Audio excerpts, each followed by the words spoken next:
shocking acts of terrorism, soaring crime rates, and increasing incidences of violence are propounded by film, media, and government reports alike, create strong public sympathy and support for harsh tactics and surveillance techniques, until individuals are monitored to a level more befitting a totalitarian state.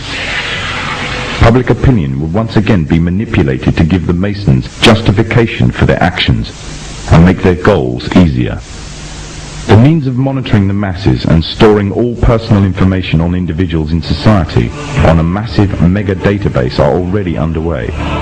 Rapid movements are taking place towards storing personal information on individuals on plastic, such as banking details, driving license information, and national insurance details. Currently, these details are stored on separate cards, but plans are well underway to merge all the information onto one identity card.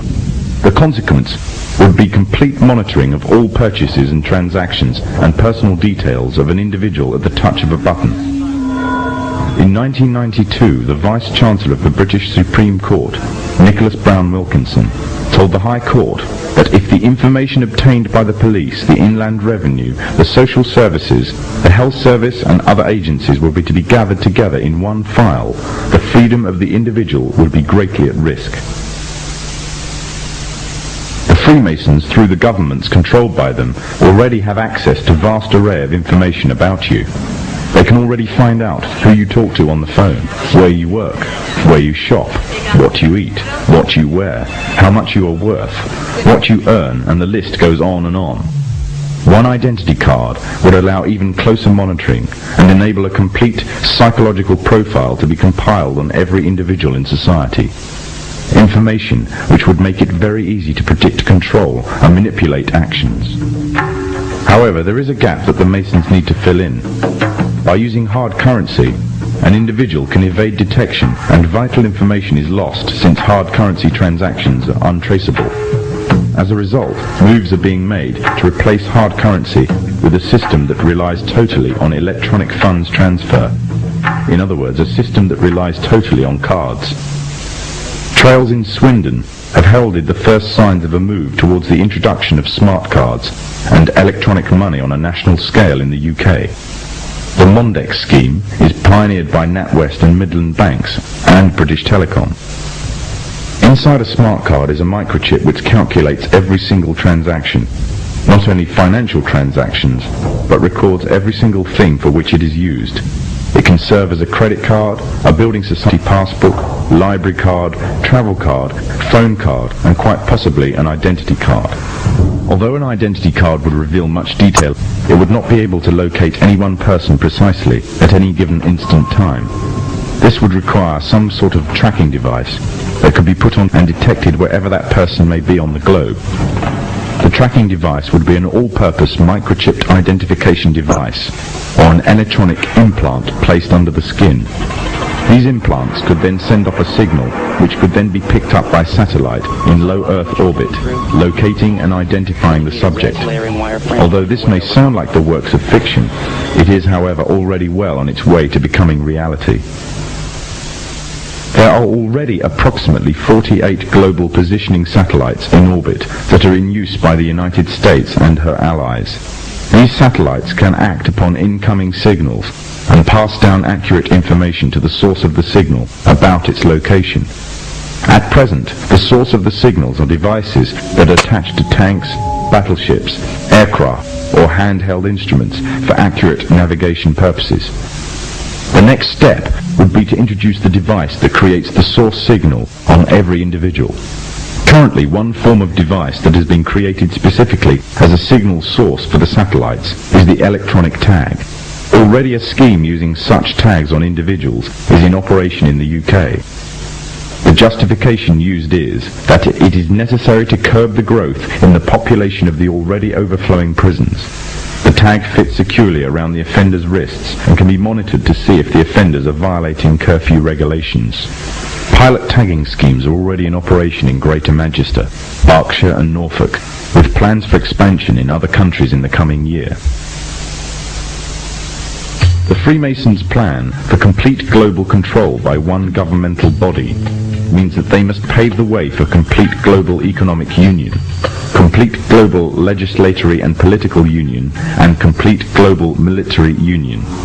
On March the 25th, 1957, with the creation of the European Economic Community, the first significant steps in the creation of this global government were taken.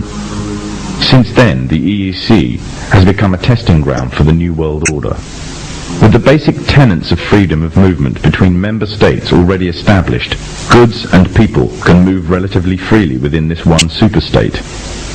The plans are already underway for the establishment of complete monetary union, and the powers of the governmental body of Europe are growing every day, paving the way for complete political and legislatory union. All this will mean that eventually, in the superstate of the European Economic Community, there will be one currency, one economy, and one government. And the government would most certainly be a Masonic government. The three most important players of the European community are Britain, France, and Germany. Britain and France have long been Masonically controlled nations. During World War II, Germany was completely annexed by Britain and France, along with the United States, another Masonic nation, and the Soviet Union.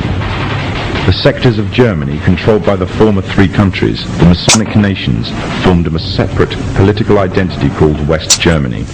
And with the downfall of the Berlin Wall, West Germany has now taken over the former East Germany.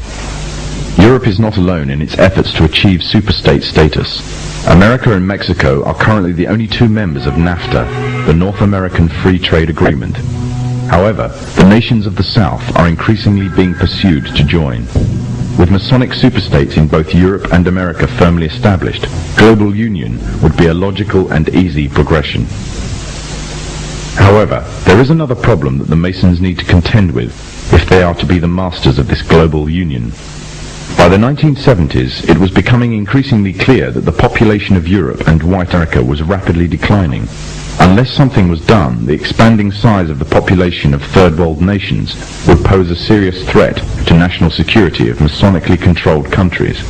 Western consumer power and productivity would reduce, and as a result, they would be completely dependent on that of the third world population. Somehow the gap between Western population and third world population had to be a bridge to restore Western supremacy, or more precisely, Masonic supremacy, at a global scale. In the 1970s, President Jimmy Carter commissioned the Global 2000 report. The findings of the report blamed virtually all of the world problems on the population growth of non-white people. The report went on as far as recommending the elimination of at least 2 billion people in third world nations off the face of the earth by the year 2000 in order to restore Western supremacy.